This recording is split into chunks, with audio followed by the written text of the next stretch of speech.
apa yang menjadi kebutuhan masa depan, itu kita juga siapkan dari sekarang. Kita sudah mulai mempersiapkan untuk bisa ketika pengeluaran besar itu terjadi, kita tetap bisa mengeluarkannya. Ada berbagai hal yang sudah cukup jelas akan terjadi pengeluaran besar, yaitu yang pertama dalam bidang kesehatan. Kita manusia punya tubuh bisa sakit, dan ketika sakit itu biasanya pasti merupakan pengeluaran besar. Maka dari sekarang kita sudah mulai atur supaya kita bisa cukup. Kalau kita sakit nanti kita bisa cukup untuk pengeluarannya itu. Yang kedua, kita juga sudah tahu kalau kita ingin anak-anak kita sukses, kalau kita ingin anak-anak kita berhasil, kita perlu menyekolahkan dia.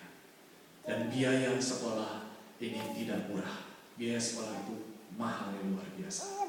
Saya mendengar sekarang TK aja di Indonesia itu sudah puluhan juta untuk masuknya. Ya tentu saja kita tidak perlu masukkan anak kita ke TK yang puluhan juta seperti itu. Tapi semakin tinggi jenjang pendidikan, itu berarti semakin akan ada pengeluaran yang besar. Dan kalau kita tidak dari sekarang mengumpul untuk pengeluaran yang besar itu, maka pada saatnya itu kita butuh, kita tidak bisa mengeluarkannya. Dikatakan sebagai satu patokan, adalah baik kalau kita bisa memiliki tabungan itu 3 kali dari pengeluaran rata-rata kita setiap bulannya. Jadi kalau tiap bulan kita punya pengeluaran 50.000 yen, maka akan sangat bagus kalau kita bisa memiliki tabungan minimal itu 150.000 yen.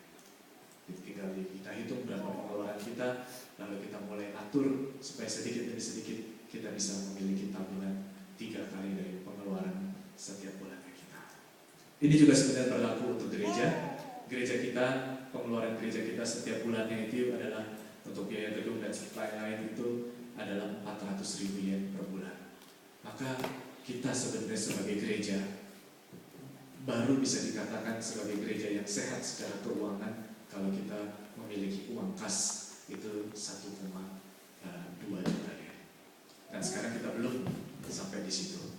Kita baru 2 kali lipat pengeluaran kas kita. Artinya kita masih terus harus mengencangkan ikat pinggang untuk supaya kita bisa memiliki keuangan yang baik, yang bisa juga kita alokasikan untuk kebutuhan di masa depan yang akan kita hadapi di masa depan nanti. Yang ketiga, penerapan kita yang ketiga, ini sebenarnya lanjutan dari penerapan yang kedua, tapi saya rasa kita perlu membedakan karena ini pengalokasiannya akan lebih sulit lagi, yaitu persiapan masa tua. Siapapun kita pasti akan bertambah usia, kita akan bertambah tua, dan kalau sekarang kita bisa bekerja, tapi nanti di masa tua kita kemungkinan besar akan sulit untuk bekerja. Jadi sekarang kita bisa memiliki penghasilan, nanti waktu tua kita akan tiba waktunya di mana kita tidak memiliki penghasilan. Jadi mari kita coba hitung-hitung. Kita bisa kerja sampai kapan? Kita bisa memiliki penghasilan sampai kapan? Lalu setelah itu kita mau bagaimana? Mari kita dari sekarang sudah memikirkan dan sudah mempersiapkan. Inilah arti memelihara seisi rumahnya. Seisi rumah artinya termasuk juga diri kita.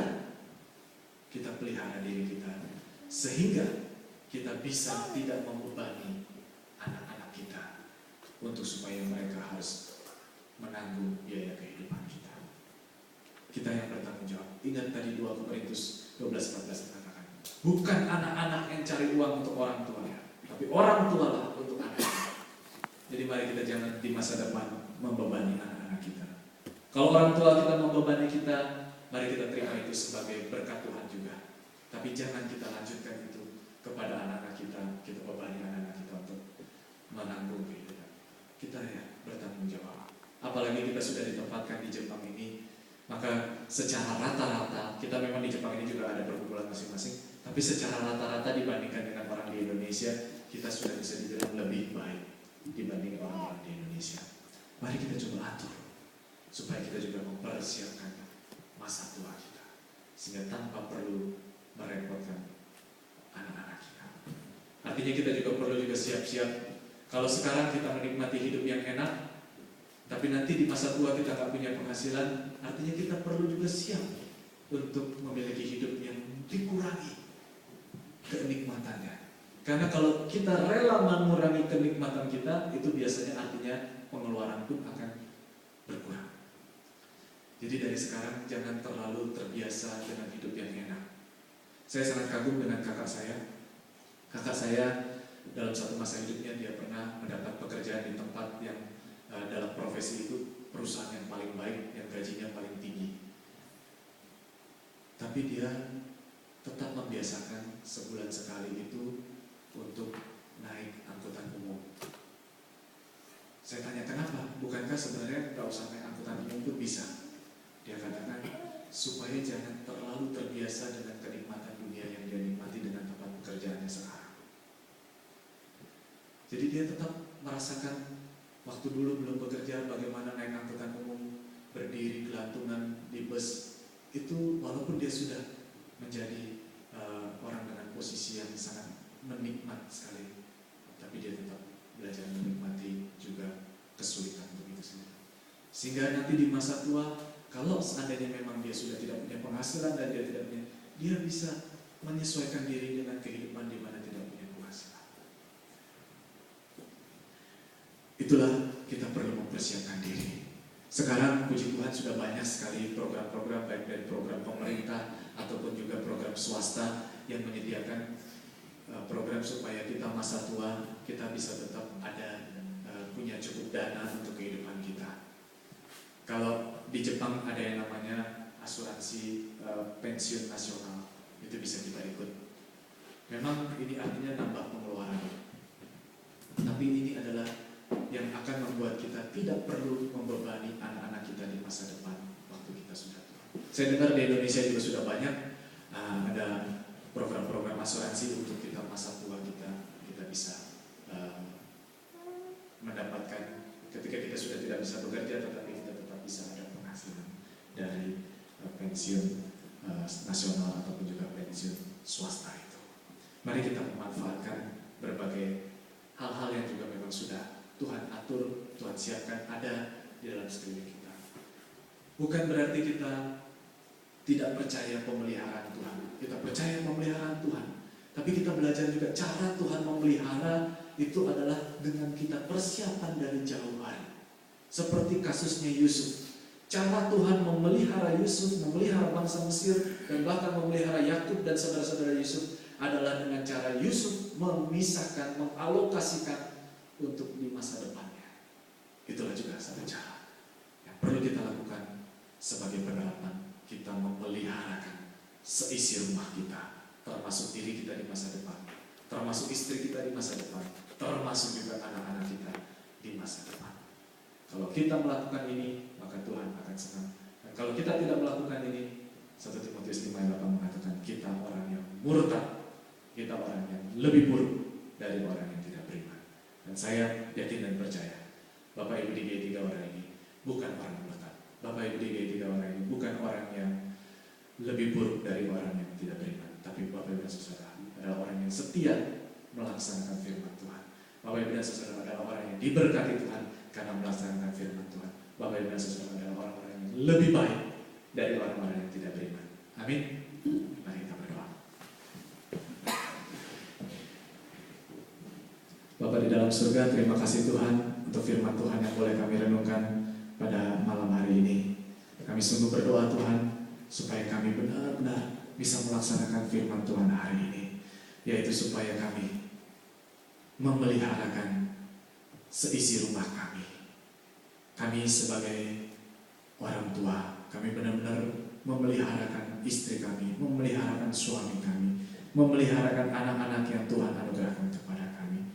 Bahkan buat kami yang belum menikah, biarlah dari sekarang kami sudah juga mempersiapkan pernikahan kami sebaik-baiknya. Sehingga ketika kami menjadi orang tua, kami benar-benar boleh menjadi orang tua yang baik, orang tua yang melakukan kebajikan bagi anak-anak, orang tua yang melakukan kebajikan dalam keuangan keluarga juga. Jauhkan dari kami Tuhan untuk membebani anak-anak kami dengan tanggung jawab untuk memelihara kami, tapi ajar kami untuk belajar menyisihkan dari sekarang, sehingga kami bisa tidak menjadi beban bagi siapa-siapa. Malah sebaliknya, kami boleh menjadi saluran berkat Tuhan bagi banyak orang, bagi istri, bagi suami kami, bagi anak-anak kami, bahkan bagi saudara-saudara kami, bagi famili kami juga ya Tuhan. Bapa di dalam surga, kami sungguh memohonkan berkat Tuhan dalam kehidupan kami, khususnya dalam bidang keuangan. Kami juga sungguh memohonkan Tuhan, supaya kami bukan hanya diberkati Tuhan, tapi kami juga boleh melalui berkat yang Tuhan berikan kepada kami pun menjadi berkat bagi orang-orang di sekeliling kami. Ini kerinduan kami Tuhan, dan Tuhan tolong juga supaya setiap anak Tuhan di G3 Orai benar-benar boleh menjadi orang-orang yang setia kepada firman Tuhan, yang oleh karena itu Tuhan memberkati, dan kami menjadi orang-orang yang lebih baik dari orang-orang yang tidak beriman. Sehingga melalui itu orang-orang yang tidak beriman boleh melihat bagaimana orang yang beriman memiliki kehidupan yang begitu bertanggung jawab, memiliki kehidupan yang begitu diberkati oleh Tuhan. Sehingga mereka pun juga boleh tertarik untuk percaya kepada Tuhan Yesus, tertarik untuk melakukan prinsip-prinsip firman Tuhan dalam kehidupan mereka. Bapa di surga, kami bersyukur kalau di satu minggu ini Tante Mika juga boleh melaksanakan Tuhan menambahkan 1 tahun usia. Terima kasih ya Tuhan. Tuhan terus memberkati Ibu Mika Amesa Wakil Lampung ini supaya semakin bertumbuh dalam Tuhan, semakin melayani Tuhan, dan bahkan kerinduannya untuk bisa beribadah dan melayani Tuhan bersama-sama dengan keluarga. Ini kerinduan juga boleh Tuhan yang memenuhinya. Kami mendoakan setiap kami dalam pergumulan-pergumulan kami yang ada. Tuhan, campur tanganlah. Tuhan, urapilah kami dengan kuasa Roh-Mu yang kudus, sehingga setiap pergumulan yang ada dalam kehidupan kami, termasuk juga pergumulan keuangan, boleh kami lewati dengan prinsip-prinsip yang sesuai dengan kebenaran firman Tuhan. Bapa di dalam surga, kami sungguh mendoakan juga gereja kami, supaya gereja kami juga sesuai dengan prinsip yang kami pelajari hari ini, boleh juga memiliki keuangan yang sehat, boleh memiliki uang kas yang 3 kali dari pengeluaran sehari-harinya, sehingga kami boleh semakin juga melaksanakan apa yang menjadi tugas gereja dengan lebih baik lagi di hari-hari selanjutnya ini ya Tuhan. Bapa di dalam surga, kami berdoa, kami memohonkan juga Tuhan untuk bangsa Jepang ini boleh menjadi bangsa yang juga mengenal Tuhan. Tuhan tolong juga supaya perekonomian bangsa Jepang juga boleh semakin baik, sehingga kami pun juga boleh bekerja dengan semakin baik lagi, juga mendapatkan penghasilan yang semakin baik juga. Kami berdoa juga untuk bangsa Indonesia dalam persiapan untuk pemilu tahun depan, supaya boleh benar-benar ada pemimpin yang sungguh-sungguh berbakti untuk memajukan bangsa dan negara. Tuhan tolong kami juga untuk bisa, walaupun kami terpisah jauh di sini, kami pun juga bisa berkontribusi untuk pembangunan Indonesia ke arah yang lebih baik lagi ya Tuhan. Terima kasih Tuhan, ini doa kami. Kami mau akhiri dengan doa yang Tuhan ajarkan. Bapa kami yang di surga, dikuduskanlah nama-Mu. Datanglah kerajaan-Mu, jadilah kehendak-Mu di bumi seperti di surga. Berikanlah kami pada hari ini makanan kami yang secukupnya, dan ampunilah kami akan kesalahan kami, seperti kami juga mengampuni orang yang bersalah kepada kami. Dan janganlah membawa kami ke dalam pencobaan, tetapi lepaskanlah kami daripada yang jahat, karena Engkau-lah yang punya kerajaan dan kuasa dan kemuliaan sampai selama-lamanya. Amin. Mari kita bangkit berdiri bersama.